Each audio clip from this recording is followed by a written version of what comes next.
Good afternoon. I'm Julia Van. Okay, Josh? You should be okay. You're good. Good. Good afternoon. I'm Julia Vanderwater. I'm a past immediate president of the Charlottesville branch, and I'm a member of the ESU National Board. Welcome to the second and final set of breakout sessions geared to branch members. Thank you once again for your attendance and your participation.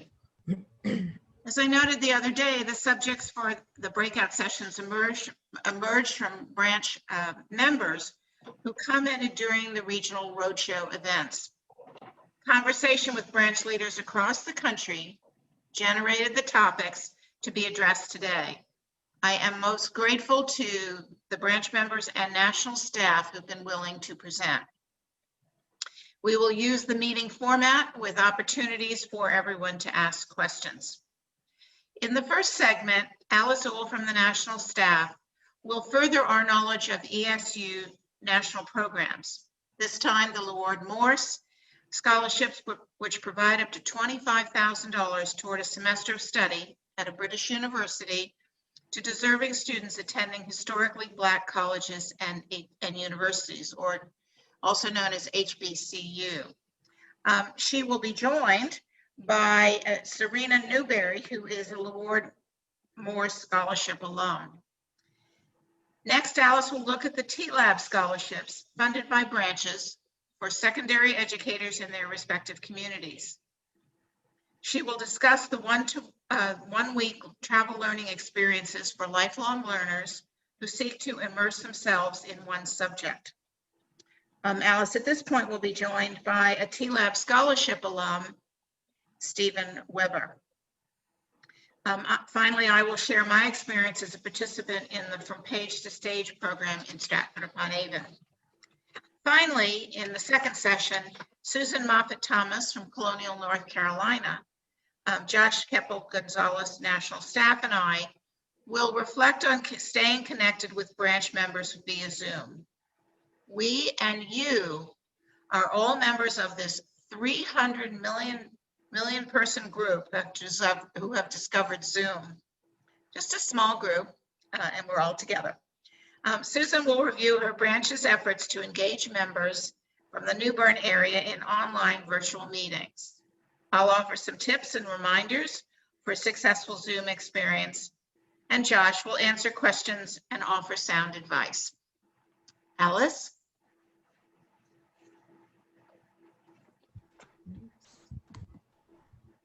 Thank you, Julia, and it's a pleasure to be back.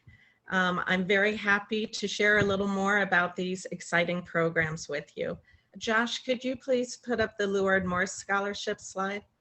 I'm very fortunate to be joined today with one of our alum. Josh, do you have that handy?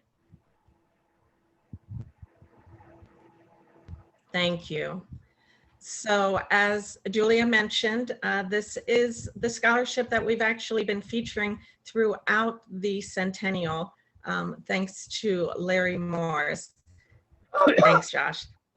So that's a little closer shot of, I wanted to emphasize during this breakout session a little more about the scholarship. As everybody has been informed, it is a merit-based scholarship that provides $25,000 for a semester now during their junior year. I wanted to focus on the alum and what we're doing, our efforts to grow the alum community. The Lord Morse Scholarship alum are very much a major driving force behind the scholarship. And as you can see in the picture, some of the Lord Morse alum are scholarship committee members. We've launched a new effort to engage more alum, and I would like Serena Newberry to speak for a few minutes. She was our 2018 Lord Morse Scholarship recipient. Serena, are you with us? I am, and I personally just like to say thank you to everyone involved with this program and this organization, because it's amazing that the English Speaking Union has had such a profound impact on my life when I hadn't heard about it until 3 years ago when I actually applied for the scholarship.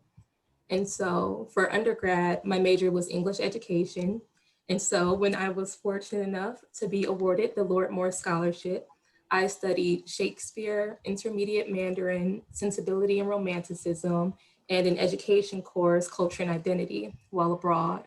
And it was just amazing. For one, I was so happy that at my university, Goldsmiths College, which I have in the background, I had the opportunity to continue my Mandarin studies.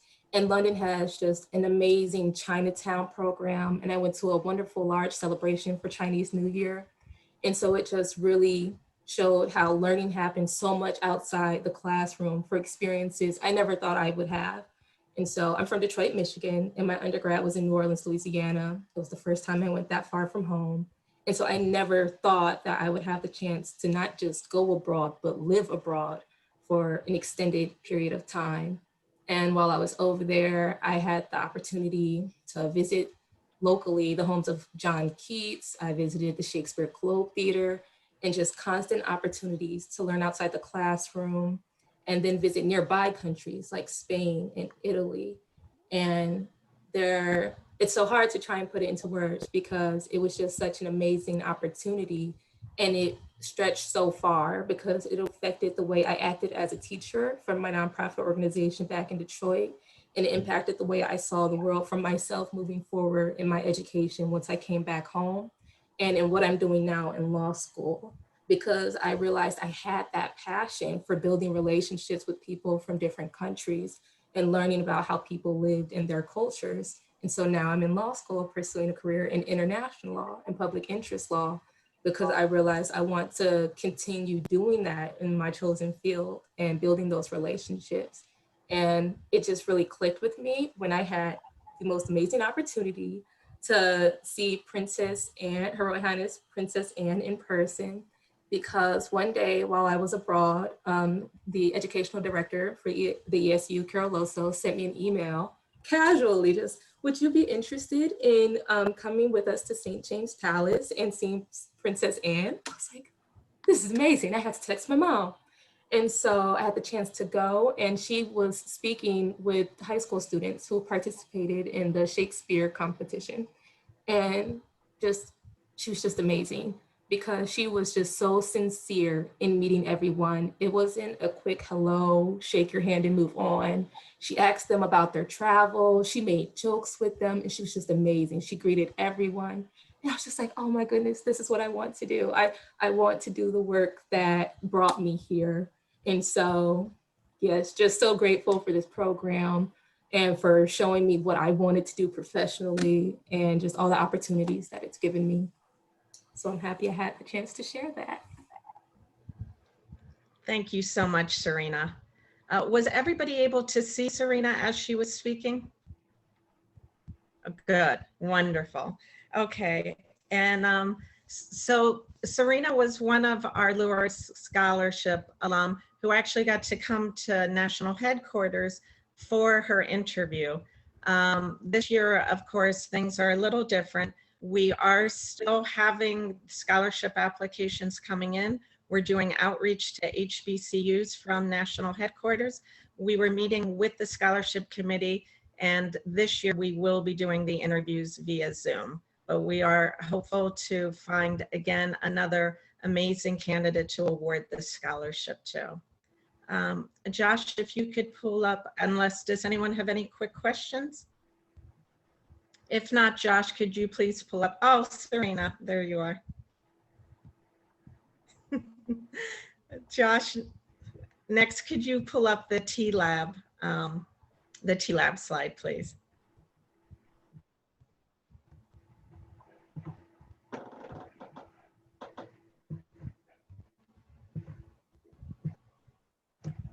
There we are. Thank you so much, Josh. Again, due to the generosity and dedication of the branches, this is an amazing scholarship that we have been providing the ESU since 1957. We are in very close contact with Oxford, Edinburgh, and the Globe, and I will be updating all the branch presidents and scholarship coordinators. Right now, we're basically just hoping everything can move forward.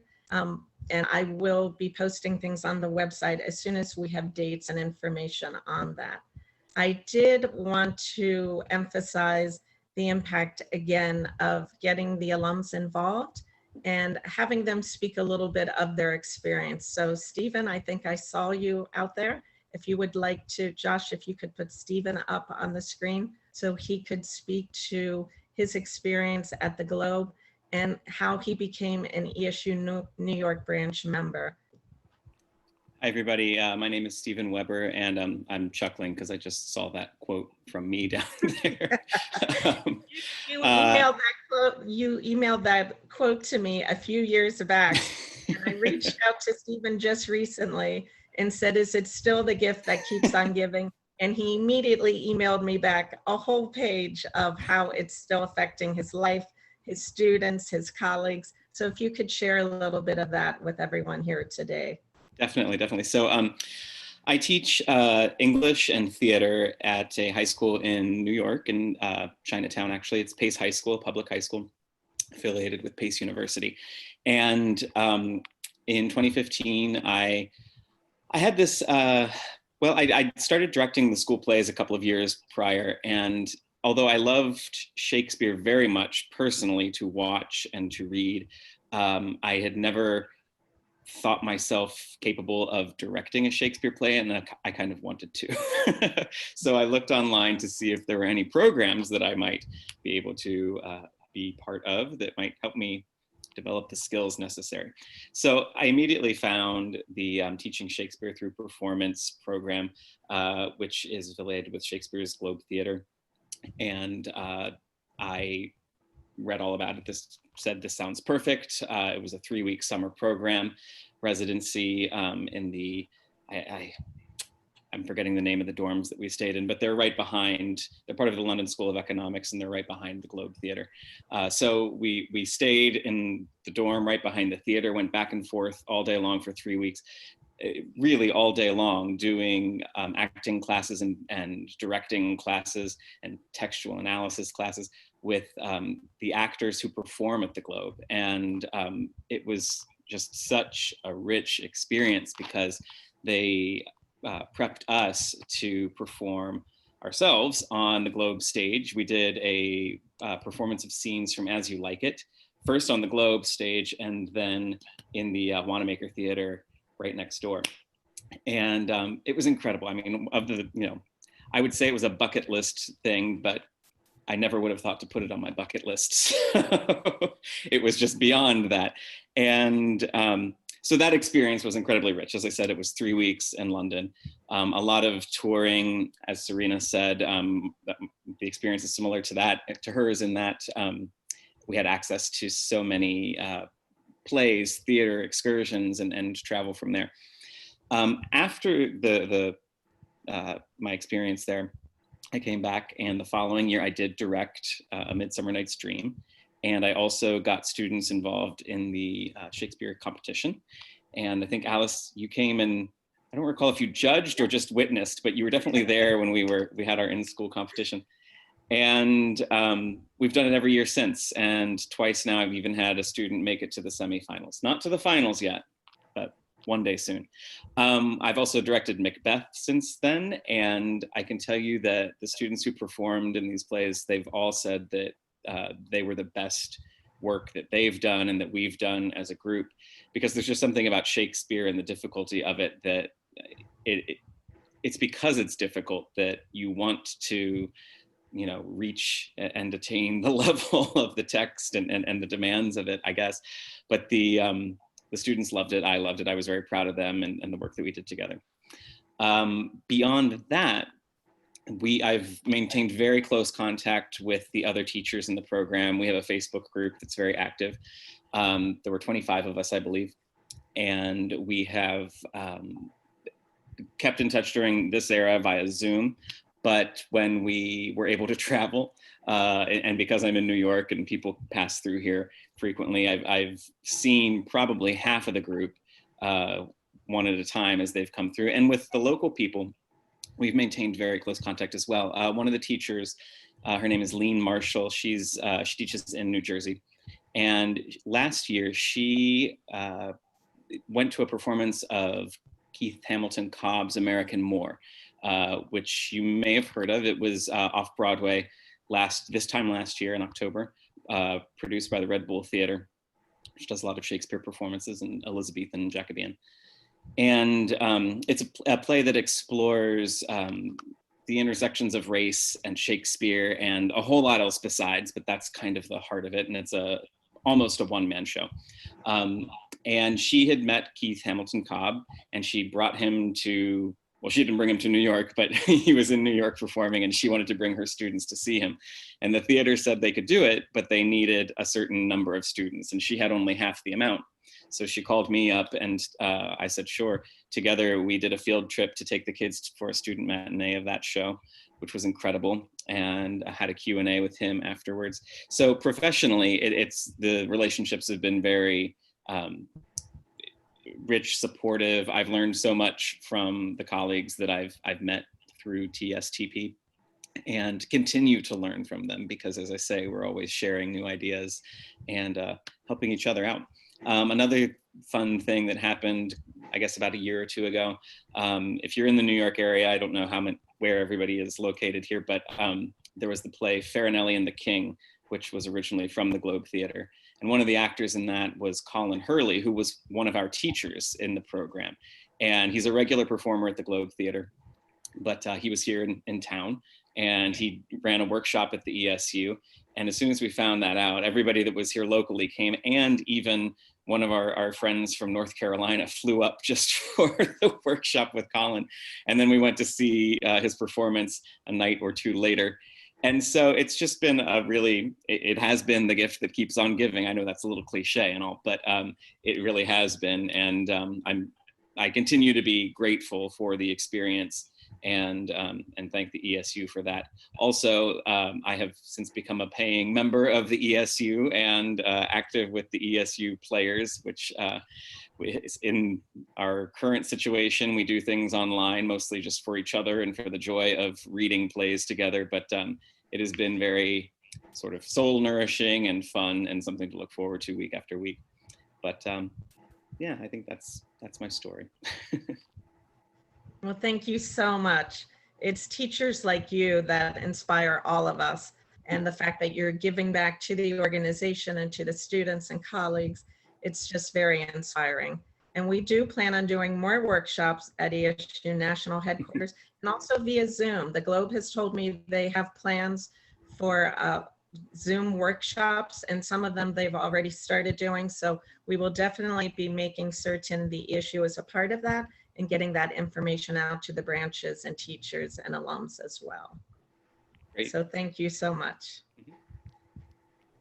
So I think if anyone has any questions regarding that right now, otherwise, Josh, Juliet, do you want to begin the T-Lab for Lifelong Learners portion? Absolutely. I do want to say, Serena, I was also at that event with the Princess Royal. We had just witnessed all those young people who participated in the International Public Speaking Competition. And I was just amazed at how gracious the Princess Royal was. I'm sure those young people are going to be dining out on that experience for the rest of their lives. So I was there as well. Josh, if you would put the slides up. I put together some of the slides from our T-Lab experience.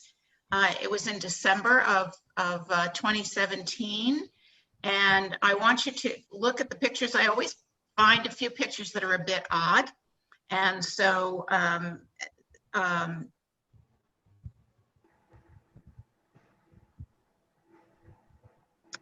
there we go. I hope that you'll enjoy these pictures. We were there in, as I said, in December 2017. From walking in Shakespeare's footsteps through his family homes to engaging lectures. Are we going to go forward, Josh? There we go.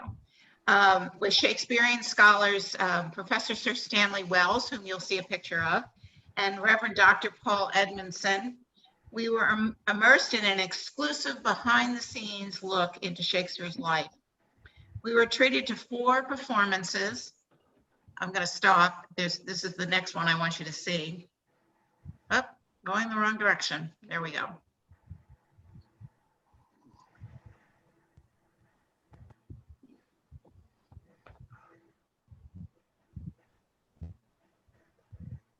Can we go forward, Josh? Barry the Butcher. I had never seen him before, and this is the typically European kind of look. If we can get to the next slide. Here we go. He's delivering, and I was just intrigued by that. So I love to take pictures of sort of odd things that we don't see in the United States. Those 4 performances at the Royal Shakespeare Theatre, which were complete with before and after discussions with Shakespeare Birthplace Trust staff, and even one of the Royal Shakespeare Company actors. And we were able to ask him about his role and how certain decisions were made in the execution of that role. We were there just before Christmas, so that's why we have these pictures coming along. We also were invited to a private showing of the Trust Treasures, which was a remarkable view of the archives. We enjoyed a half-day visit to Blenheim Palace, where Winston Churchill was born. He did not grow up there, but his parents were attending an event one evening when his mother stepped aside and gave birth in an adjoining room. So you will see not only a picture of Blenheim, but also a picture of the room next door where Churchill was born. We had a farewell dinner at Hallscroft in Old Town. Now, a severe snowstorm hit England in the week prior to our arrival, which is kind of an unusual experience. It was a rare travel experience to walk in the snow and the cold around town. And as I said earlier, the Christmas markets were in full force. We ate in local restaurants, chatting throughout our meals about what we had seen and heard. That was one of the things that was incredibly special, was to have these informal opportunities to talk with your fellow travelers about what you were experiencing. The plays were just phenomenal, and I got some of the pictures of the scenery, but we had an opportunity to attend a double feature premiere adapted from Robert Harris's work, Imperium. About a total of 7 hours over two days of theater. And following the second performance of Imperium, our T-Lab group adjourned to a local pub where we met the actors from the play, who were generous with their time and graciousness. Apparently one of our participants was a true sleuth, and he found out where they were likely to go after the play. So you'll see some pictures of the actors, including a very young actress who played the role. Now, I do want to remind you that Imperium is the story of set in Rome. And if it ever comes to the United States, that was in fact one of the questions we asked them, if they thought it would ever come to the United States. And they actually said, we don't know that. But this is Sir Stanley Wells, who's just a charming gentleman. So we had some of the participants who commented as follows. Gina Merrill from Santa Monica, California said, I've fallen in love with Shakespeare all over again because of this experience. The gentleman in the center is Paul Edmondson, and the gentleman to the left is the director of the Birthplace Trust. There's our intrepid group behind Shakespeare's birthplace. You couldn't lose me in my red coat. Ruth Terry Walden, who eventually became a T-Lab scholar the next year, she said, she's from Bridgeport, Connecticut, and she said, I've been to Shakespeare's house for goodness sakes. I've walked on the same streets he walked. Bridget Gates from Austin, Texas, so you can see we really covered the United States, said, become a member of the ESU to learn more about these programs. It's such an amazing opportunity and an amazing experience. That was one of the places we often went to for lunch, and here was our hearty lunch, because we went to both matinees and evening performances, so we made sure to eat well during the day. There's also a video on YouTube in which I describe the unique value of T-Lab's travel and learning programs. So consider this as a travel possibility post-pandemic. This is the museum at between the birthplace at Trust and the actual birthplace. To the left is the backside of the birthplace Trust. So you can see that there was some snow on the ground, something they don't often see. Inside Shakespeare's birthplace, just some of the rooms there. Now, this was not the bed that Churchill was born on. This was the one in the birthplace Trust.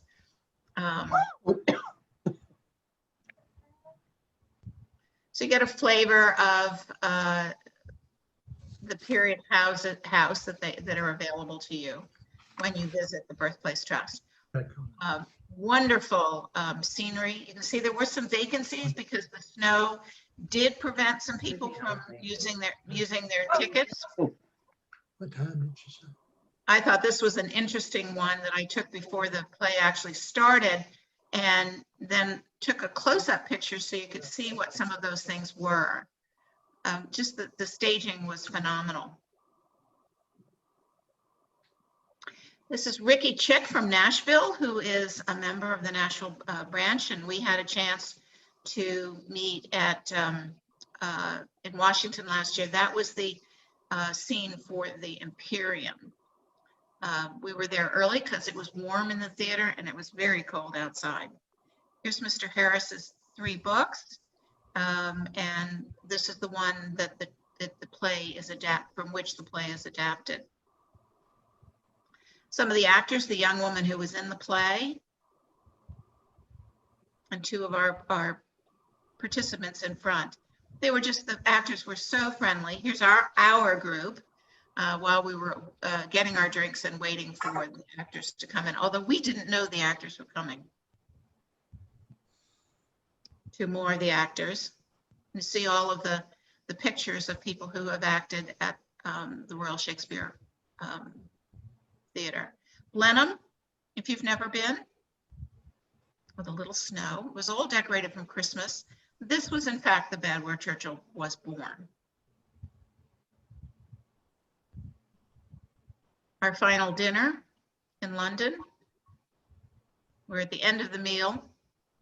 And I just love this poster. This was inside the Birthplace Trust because it was creating memorable shared experiences, this whole experience, this whole week long.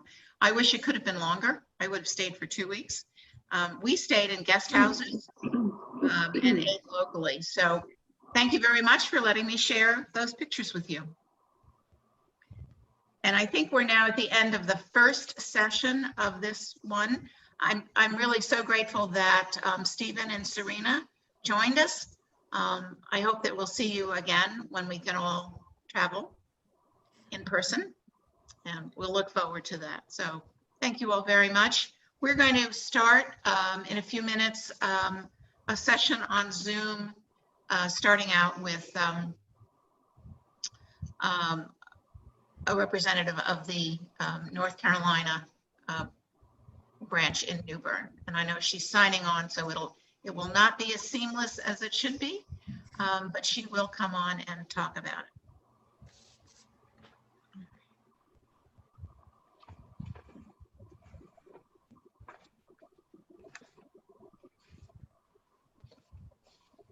I see that the chat's been quite active during the presentation on TLAB as people are relating their theater-going experiences in either New York City or London, so that's excellent to see.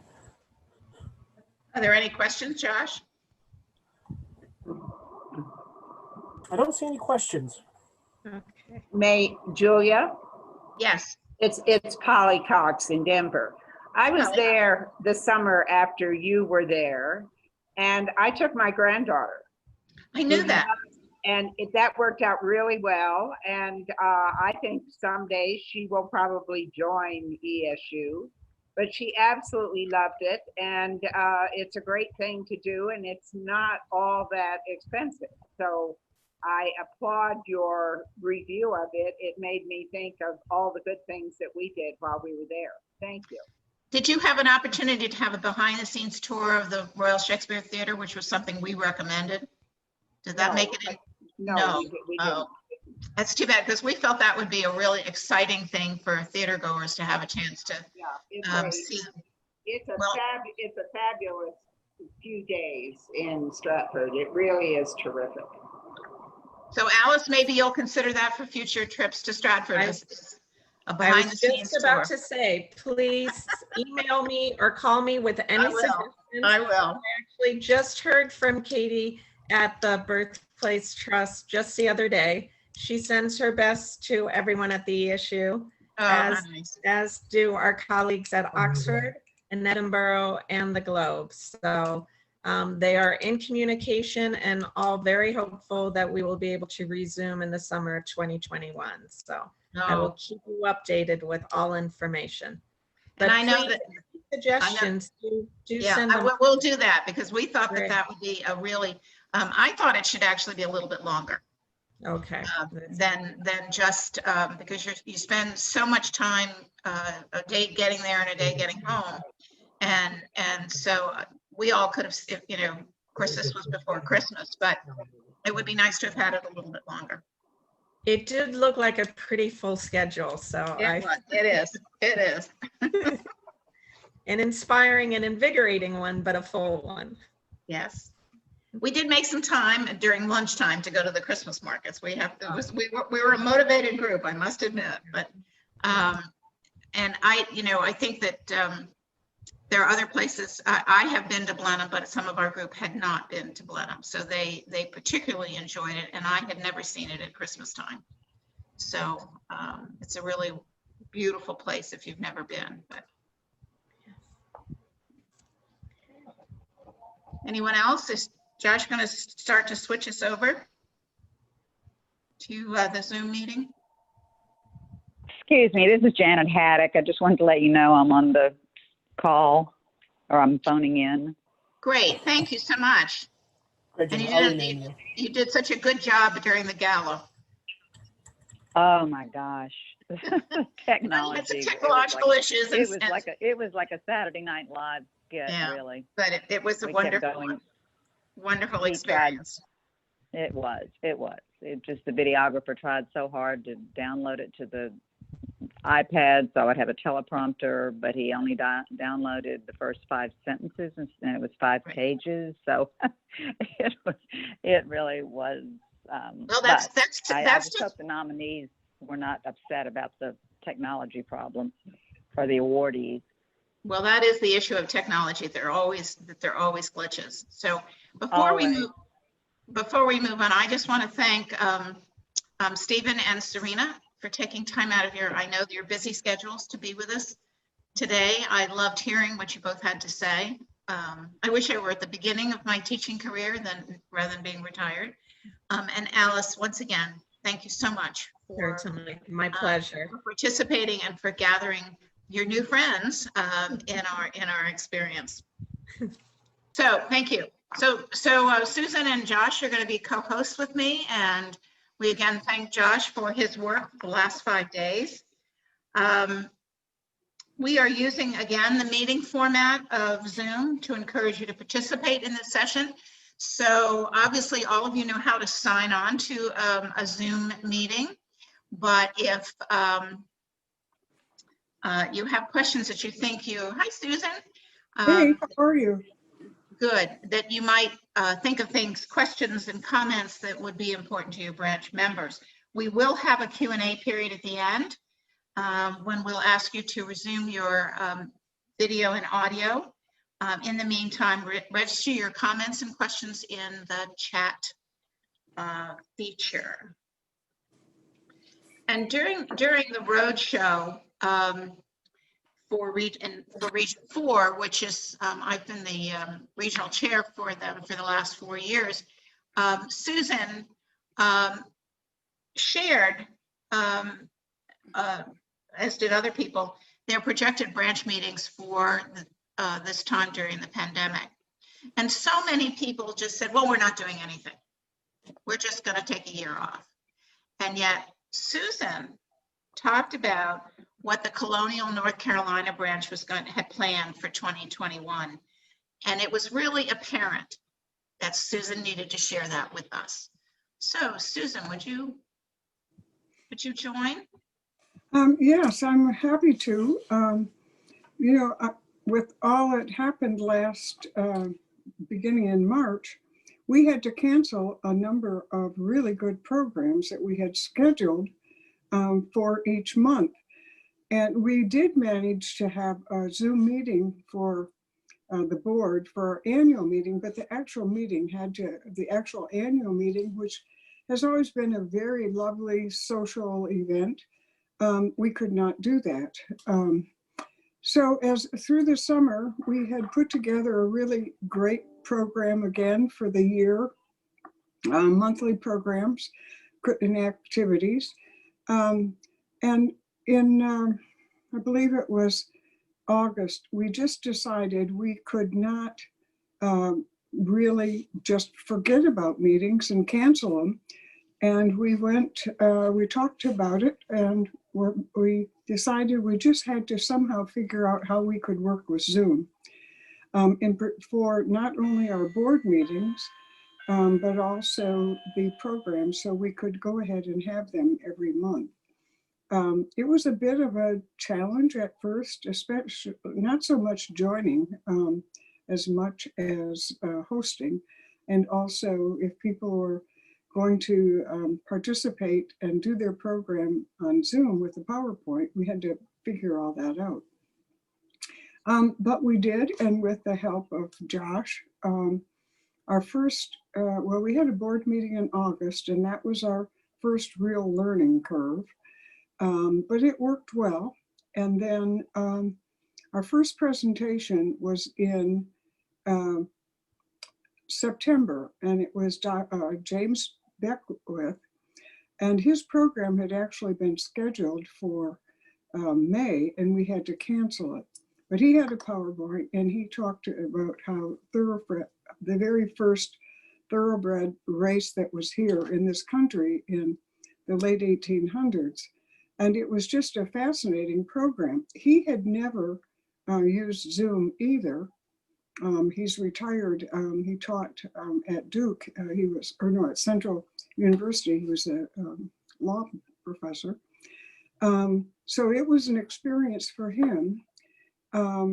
Josh, again, was to the rescue, and he helped us. And we were very pleased with the turnout of our membership. And for those who couldn't attend, we did have it recorded. Actually, Josh recorded it, and then we have it on the website. That worked very well. And what we're finding is so many of the members just are not going to come out to a meeting. Last Saturday, we had our October meeting, and we had a professor retired from Chapel Hill, and he spoke, had a wonderful program on Hamlet. We did manage to be able to use our local civic theater, and so that we could really spread out and all, but we really found we had very low attendance. We have recorded that so we can put it on the website and still offer it to our members. But what we found out is they're just not going to, come out, because most of them are over 50. So we are really high on continuing with Zoom. It's really, I did a survey. I polled all our members, asking them if they, how they felt about going to a Zoom meeting as opposed to, just canceling or something. Canceling really is not what we wanted to do.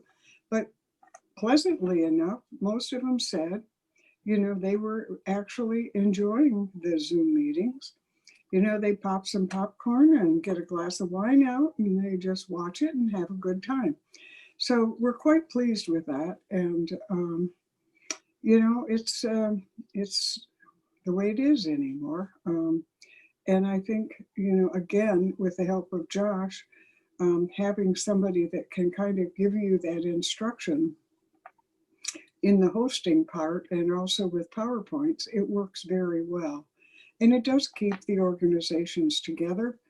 I think if we had canceled some of the meetings, as many people, or apparently some branches have done, I think it would be a high price to pay in ever regaining the ambiance and camaraderie that goes with membership. And so we are enjoying it, and you know, it's beginning to work real well. And I think it's almost becoming a fact of life anymore. So. Thank you, Susan. I just thought it's so important that she share this message. Josh, could you just move it one screen? Thank you. No, back. Yes, thank you. You know, as we know that COVID-19 changed everything for everyone. ESU National had to quickly pivot to a virtual Shakespeare competition last April, which was absolutely phenomenal. I mean, there was some learning curve, but I thought the students did really well. And it meant that those of us who were not in New York could participate. That was a plus. And since then, the organization has held multiple online events, 2 wrench speaker programs, cocktail hour, presentations, and now a virtual conference and gala. You know, branches have responded in a number of ways. I belong to 2 branches, as you might have seen on the first screen. One of them is engaging in no contact whatsoever. The other one is continuing in-person events, some of which I don't go to because I have been staying at home. And then others are presenting their previously scheduled speakers via Zoom. And I really believe that branches have to consider their constituencies. And this is what Colonial North Carolina has done, but has given their members the tools to remain engaged. So certainly kudos to that. And we know that more than 300 million people have discovered Zoom, which is a web conferencing tool that provides a platform to conduct or access live online presentations, lectures, webinars, meetings, and conferences. Certainly a number of universities, I happen to live in a university town, and so both of them are doing things on Zoom. My own undergraduate program is doing things on Zoom. My doctoral program hasn't yet, that remains to be seen. But all kinds of Zoom and web programs are coming forth. I mean, I know this has been an endurance contest for the people who have put together this conference, but I think there've been remarkable speakers and programs and this week, and I'm incredibly grateful. You know, Zoom provides a key context to everyday communications, and it enables us not to misunderstand or outright blunder. We're participating in real world conversations for a number of weeks last spring. A group of us who had worked together on an ESU committee, we had a cocktail hour once a week. It might have been a bottle of water, or it might have been something else, but it was a way to that we could connect. We could make sure that we knew what we were doing and sharing concerns about things, and it was just wonderful in the early months of the pandemic. Could you just go forward one more, Josh, please? Thank you. If you know how to operate a computer, tablet, or smartphone, then you can be up and running in minutes. It's not to say that you can perform every task on every type of device, yet it's simple to get started and there's no need to share personal data. Sessions may be recorded for future access by branch members and our ever-present Josh.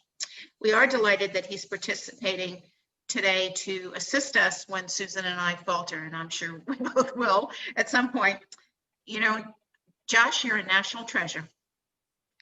And we are so fortunate at the branches to have him at headquarters to assist us with technical issues. And that's actually the message you need to communicate to your members, is that it's easy, it's free, you can be at home, there might be some hand holding, but there's no reason for people to miss your branch's programs because they can't attend a meeting. Go to the next slide, please, Josh. Thank you. Their basic plan for meetings and chat offers a great deal of functionality at zero cost. You can host meetings with up to 100 participants for a maximum of 40 minutes each. As with any software plan or subscription, you need to check it out before making a long-term commitment to upgrade meetings and chats.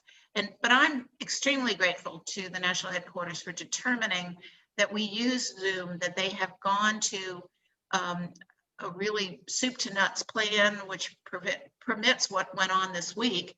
It is a much better way to hold a committee meeting rather than calling in and you don't necessarily know who's speaking. So I really appreciate that. Josh, would you just, I'm going to just talk about some hints and tips. Framing, look at the camera and not at yourself on the screen or the people on the screen. You want to put the webcam at eye level, face level. It'll look more natural, especially if you look into the camera. It doesn't hide your the bags under your eyes, which I have come to realize in this time of Zoom, but whatever. Your body should fill up the screen. It'll look more, you want to keep background noises to a minimum.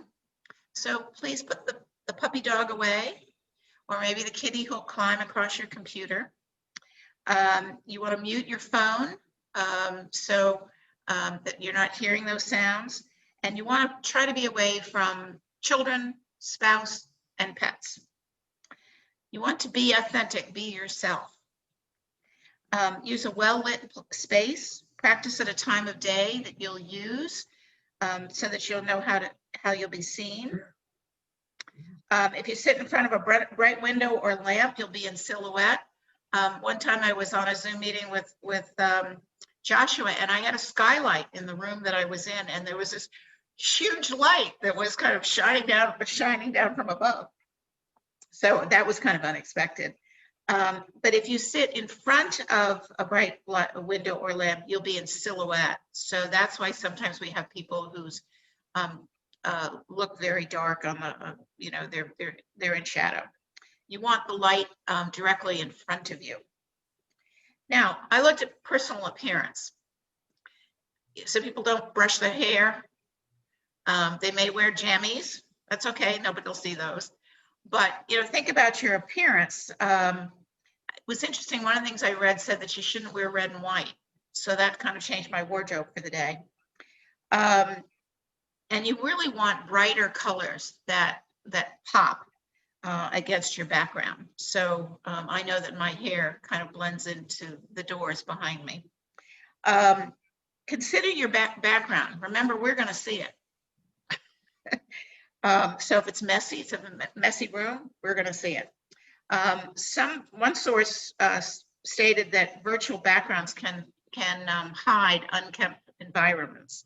Another one recommends that you avoid virtual backgrounds, even though they're often amusing, that it can be distracting. So again, that's really up to you, and that's your thought process. Can we go one more slide, please? Thank you. Now, don't put your Zoom links on public platforms. Don't put them on social media. That's something people don't really talk about it, but we did in my professional organization, but that is not something that should be on social media.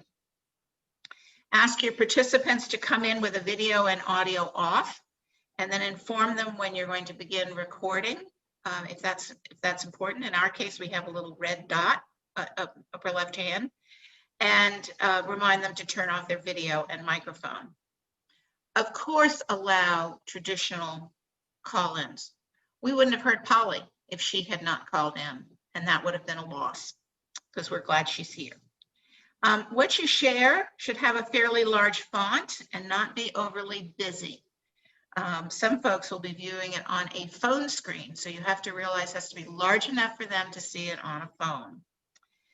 If you've never presented on Zoom, again, practice with yourself and someone who's in your household.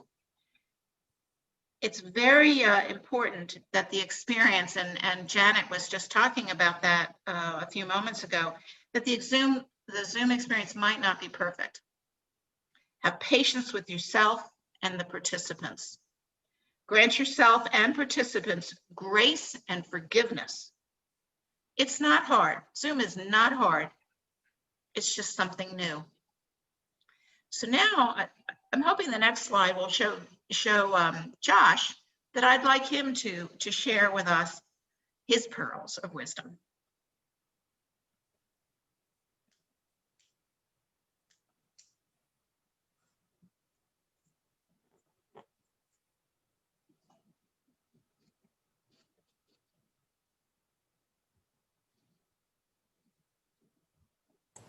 All right, so I'll start with my pearls of wisdoms by kind of addressing why it took me a second to get in, which is Murphy's Law. So anything that can go wrong pretty much will if you don't. So planning for contingencies is very important. So one of the things that I'm doing right now, and the reason that it took me a second to communicate, is that I'm actually running my microphone through another program that allows me to do the kind of intro and outro slides. So it takes me a second to go over, navigate it to it, especially when screen sharing.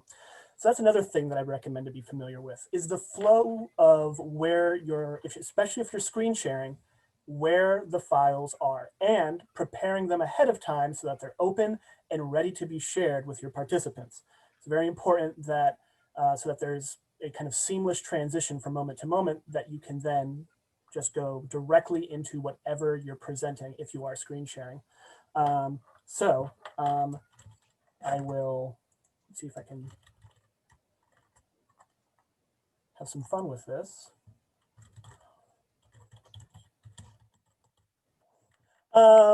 Additionally, I would say that practice with, especially with speakers or people that you'll have presenting, is extremely important in a Zoom call. So one of the things that was nice that Colonial North Carolina did is they started with a board meeting in order to familiarize the kind of stakeholders and leaders in the branch as to how they'll be using Zoom.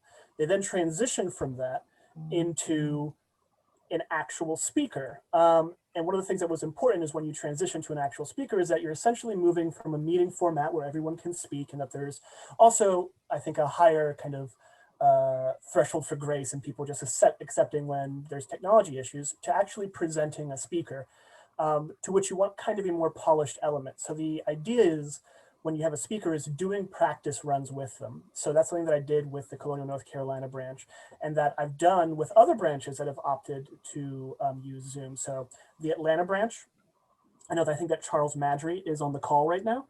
And I know that I've worked with him and his branch leaders both on board meetings, and as well as on a event that they had on Churchill, but that one of their members spoke. And I think that was in both the the Colonial North Carolina and the Atlanta case, well utilized, in that they both recorded, and then we actually put YouTube links up on the national page with a respective Colonial North Carolina Presents and Atlanta Presents with their branch title. And then they could then distribute this link to their members, to all of those who couldn't make it the day of, because there's always going to be scheduling and planning concerns, so that they can use them again. Another thing I'll say is that if any branch wants to run an event online, I am very happy to take some time and go over both setting it up, as well as speaking and going over kind of the lay of the land with your speaker as well, just to make sure that they feel comfortable presenting. There's always going to be possible technological issues as well, whether a webcam needs a driver update, or a microphone does as well. So there's always kind of small things that you might not be aware of that might kind of interfere, but going through it ahead of time really sets the stage for having a really nice and seamless presentation as well. I would also just mention that you can do things that aren't either meetings or presentations on Zoom, One of the first instances I found out about a branch using Zoom was the Syracuse branch, who I don't believe we have anyone here from. I don't know if Carl's here right now. He's the president of Syracuse. And they actually had a garden party on Zoom and a hat contest. So they sent these wonderful pictures of full Zoom, essentially galleries, 4x3 in terms of the different pictures you were getting, filled with people wearing fabulous hats. So there's also kind of fun social ways of using it as well that don't fall into this kind of dichotomy of either a presentation or a business meeting. So I'd also take that into consideration as well. It really is variable. You can get creative with it. You can host an entire gala over Zoom if you want to get really creative, as I found out.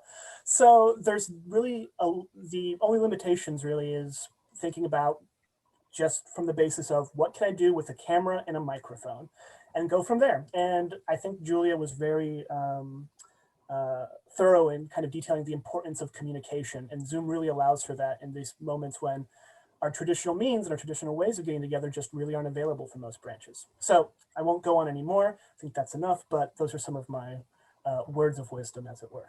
That's really helpful. Josh, can you put everybody else up on and take the PowerPoint down?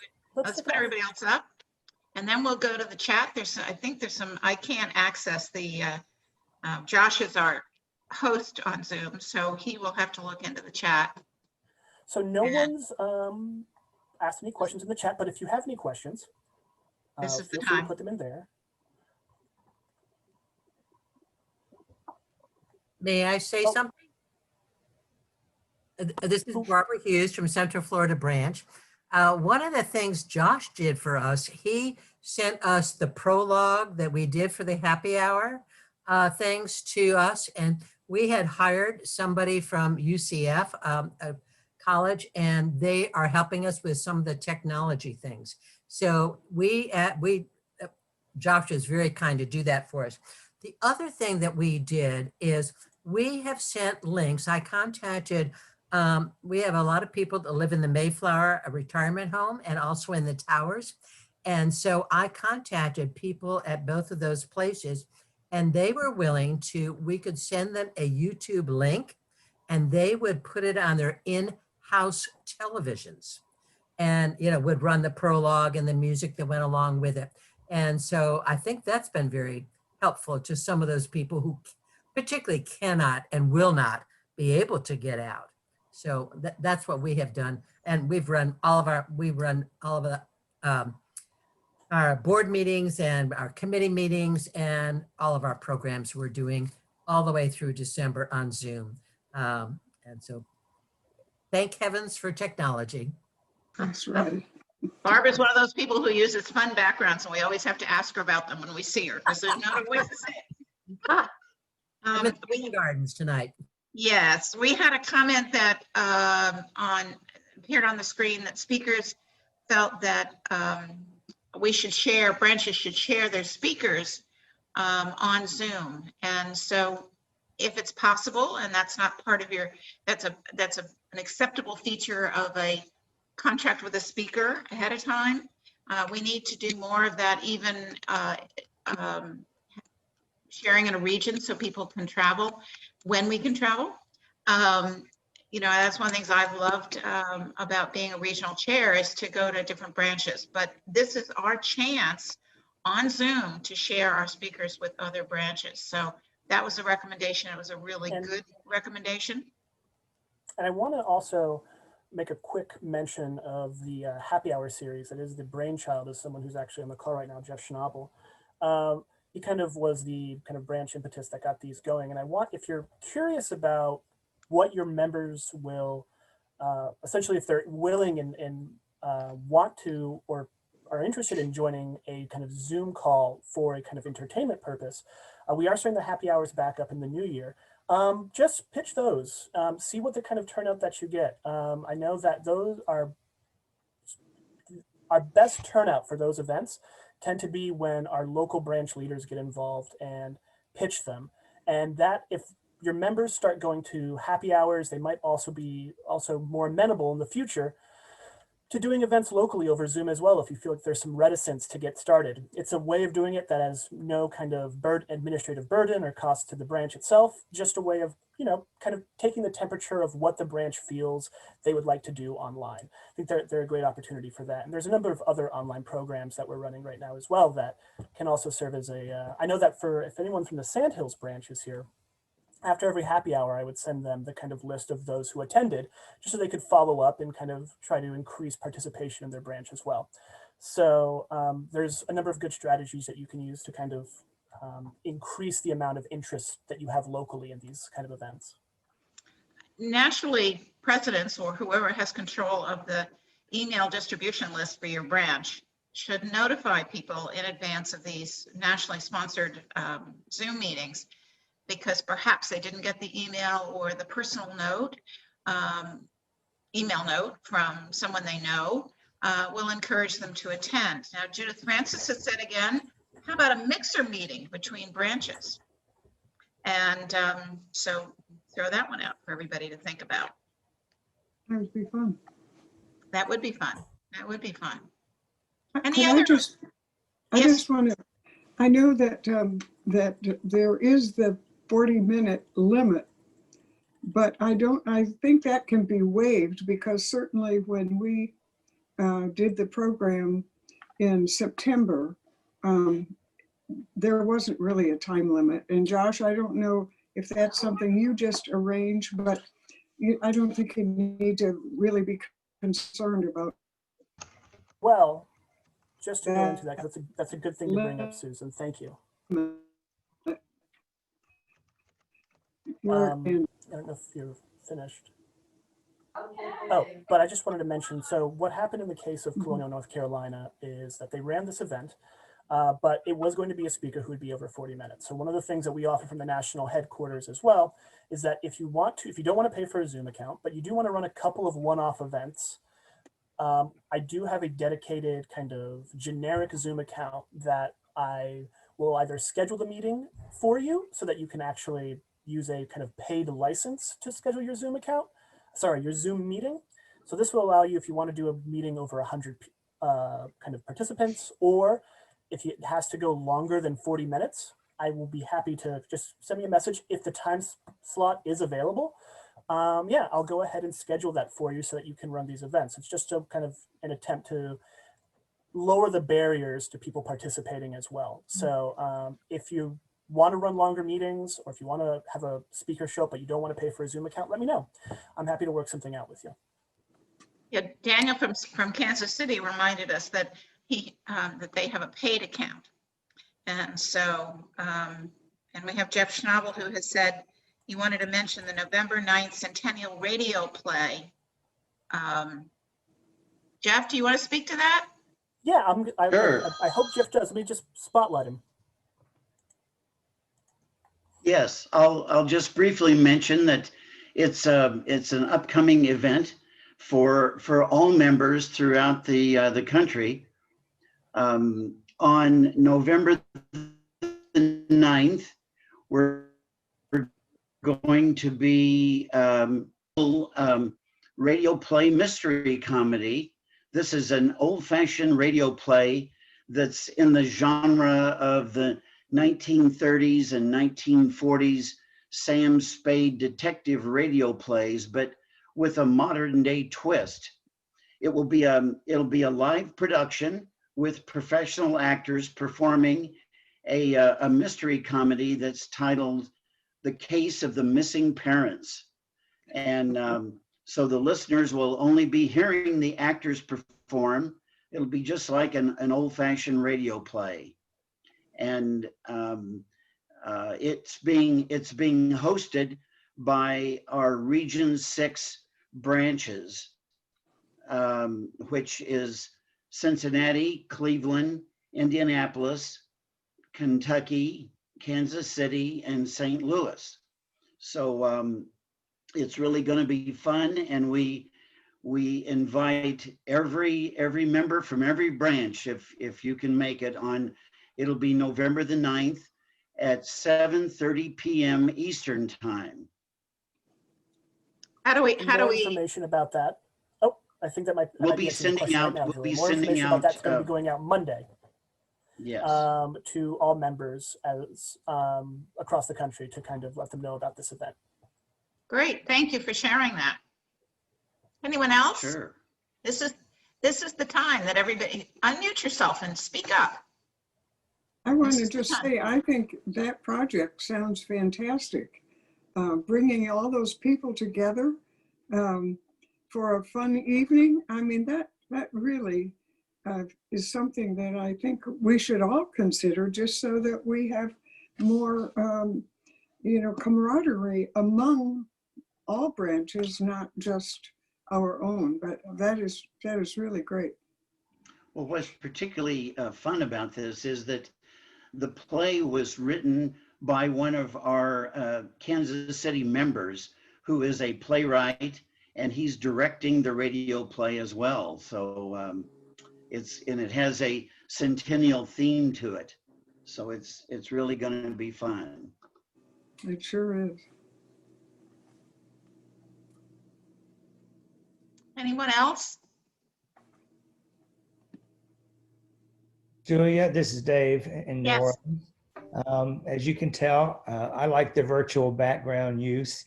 It helps identify, in big meetings where I'm from, if you didn't know already, and who I represent.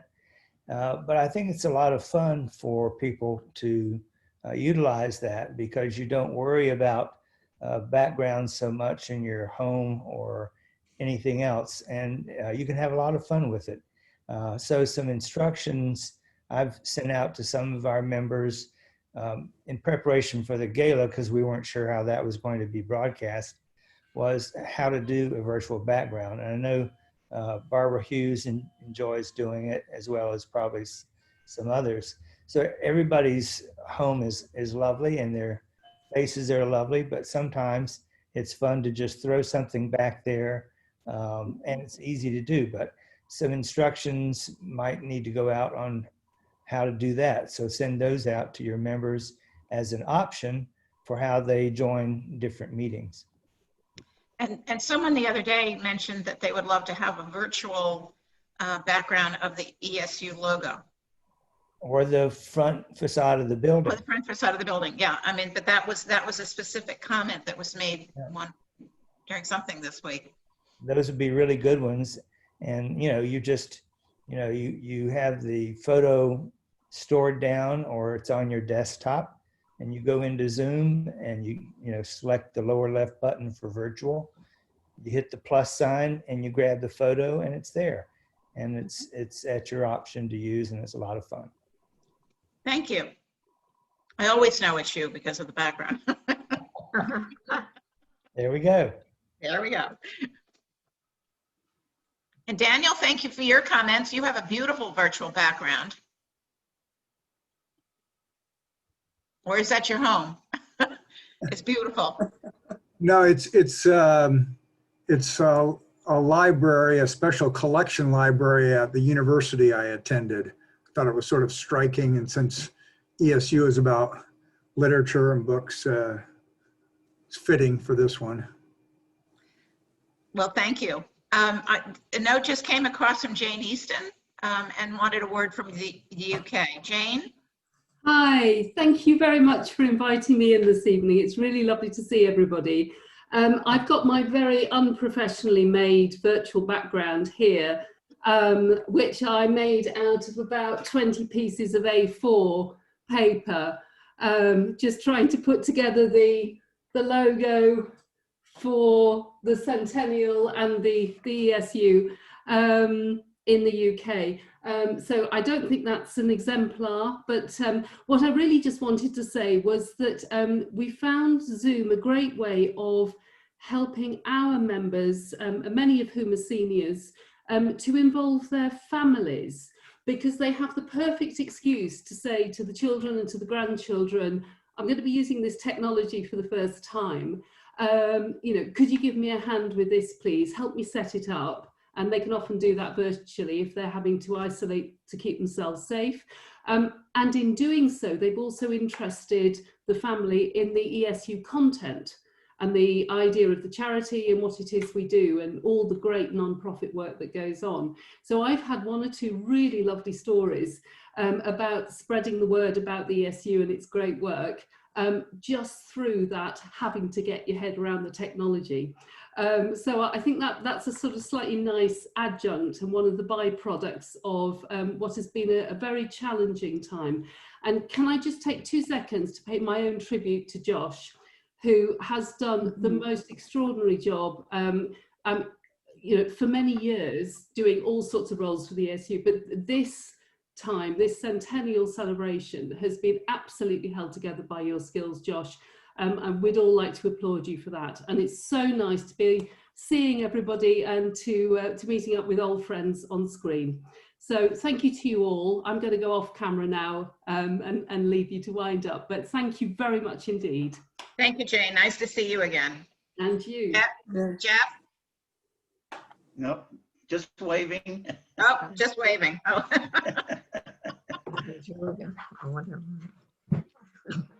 Anyone else? This is the time to share. I saw Quinn at one point. I don't see everybody. Can we get everybody up, Josh, on the screen rather than just? Yeah. Would you do that for us? I think that'd be really nice if we could see everybody.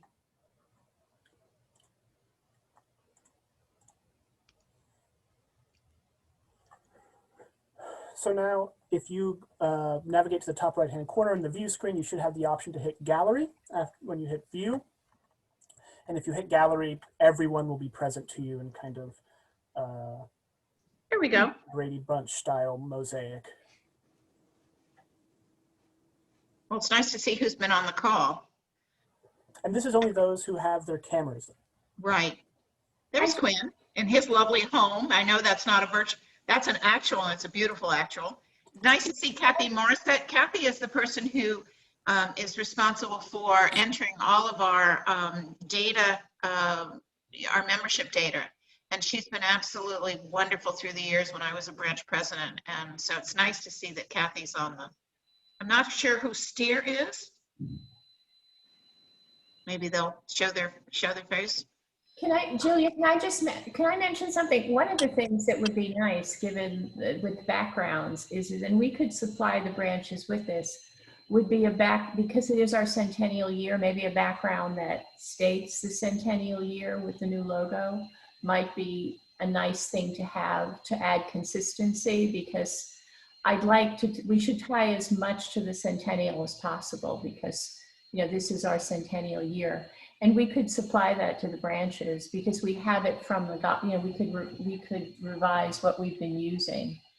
Might be a good backdrop too. Great. Well, we mentioned that earlier, but now that the offer comes right from the top, we know who to turn to. So thank you, Karen, for making that offer. Yeah, I think that would be nice, because I think we are trying to move forward with all these events and tie it to the centennial. So. It's lovely to see Love Day Conquest, who was very helpful to me when I was working on trying to find different breakout sessions. So thank you, Love Day. Julie, thank you for your wonderful presentation with slides on your Shakespeare experience. I'm very envious and hope to do it myself one day. You really sold it. And I agree with you. It should be longer. Yes. Actually, I'd be willing to do it again because the plays will be different the next time around. And and I understand they stay, we stayed in bed and breakfast, but now I understand they stay at the at a lovely little hotel right near the Shakespeare Trust building. So it will be different, and I think it's worth it. It would be fun to have a group go together. It would. So yes. Can't wait. Cannot wait. Check with Polly. She's also been, so she'll be able to, tell people about that. Dave. Hi. How are you? We're muddling through like everyone else. Good. How's your husband? He's fine. Fred's fine. He's in another room on his own phone. Okay. Is there anything else? Because I know that Karen, is Dr. Paul doing the final remarks, or is it Quinn? No, it's Quinn, and he's here. He's already here. Is there anything else that this group wishes to share? This has really been fun, as we've had our own cocktail hour with sand drink. But it's good to see your pictures and know that you all are doing well. And I know for all the people who participated in the breakout sessions that we appreciate your taking your time on a Friday afternoon to attend this. So all of us who got involved in this part of the conference week, we appreciate your being here. So thank you so much. Thank you, Quinn? Julia, for leading off. My pleasure. Quinn? Hi, yes. Well, I think it's been a terrific week. I haven't been able to be for all of the meetings. As you may know, Louisiana had more than its fair share of hurricane activity this year. And I have a lot of patients who are from Lake Charles, which was just destroyed. And so it's been a lot of work, not to mention the hospital being still conscious of the COVID virus. But I have to say that the leadership with Karen and Josh and Rosanna and the whole staff has been incredible, because we have really done an outstanding annual general meeting and week of conferences and lectures, and it just initially seemed impossible, but they really have just done an outstanding job. And it's very much appreciated, very much. As a medical professional, I can tell you, I don't know where we'll be in 2021. It could well be that another lockdown is ahead. But I do feel that having done the outstanding job this year, that if it is that we have to meet virtually next year, we are prepared, because I think this was absolutely terrific. As far as everyone was talking about Zoom and joining in a conversation, in the medical field, Zoom has really revolutionized medical office visits. I was able to meet with a lot of patients via Zoom. The governor restricted the amount of patient visits that could happen in a clinic, and a lot of machinery was repurposed for other use, so ultrasounds weren't available. But thanks to Zoom, I was able to see a lot of patients. And thanks to Zoom, I think we can continue to meet. And even if it's 2021, we will have an annual general meeting, and we will have, a gala, and continue to celebrate this wonderful centenary. I think the week has shown us that we have put the union back in the English-speaking union. That was a criticism, 3 years ago. And I think thanks to the participation of branches and members, that the union is back in English-speaking union. I think that our mission is not to just survive, but to thrive. And I think we have had not just a survival, but a thrival, if you will. And I remember being in the ESU International Conference in Edinburgh in 2008. And their theme for that year was Only Connect, Only Connect. And Only Connect was taken from E.M. Forster's 3 Cheers for Democracy essay. And that has been a resounding theme for me ever since I heard it in 2008, because if we only connect, we can make a great deal of change in the world for the good. We can make a great deal of change for our organization. So I think Zoom is allowing us to only connect, which is speaking volumes these days about our future. And this year has certainly been challenging. I mean, a pandemic is never an easy hurdle, but I have to once again praise everybody. Thank you so much for joining in. And, you have to dig into your reservoir of stoic strength in order to get through a situation like a lockdown. And in closing, I just want to quote some of the most eloquent and powerful, provocative words. And really, it's a rallying cry for those of us who are in lockdown, which is all of us. And I'm going to quote none other than Her Majesty Queen Elizabeth II. We should take comfort that while we have more still to endure, better days will return. We will be with our friends again. We will be with our families again. We will meet again. And on that note, thanks once again, and I look forward to seeing you. Thank you.